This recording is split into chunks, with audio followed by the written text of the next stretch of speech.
Welcome to this Summit Up on May 25th, 2022, as we talk about my sermon from this past Sunday. That would be from May 22nd. That message was, "My hope is in you." This series, we're looking at the Psalms, and we're looking at hope we can find in the Psalms about specific issues. And the specific issue for last week was the heartbreak of guilt. Many of us are very familiar with guilt and what it feels like. And in the message, I talk about how guilt is both positive and negative.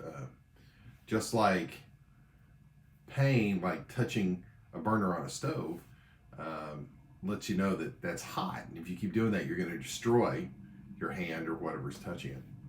And pain can be a good thing. Guilt can be a good thing also. Guilt is to help us to understand the remorse that comes from doing something we shouldn't have done or not doing what we ought to have done. For many of us in our lives, finding things that we feel guilty about isn't all that hard a task. I remember one winter, boy, it may have been the winter of that real bad winter storm back in the mid-70s when I was just a kid, and everything was covered with snow and ice, and there was a creek that was down from where our house was. So Circle Drive in Pleasant Plains, Illinois was where we lived. Circle Drive went around in a circle. The house right next to us was up on the hill, and then we were a little bit down the hill, and then down at the bottom of the hill was where that creek was.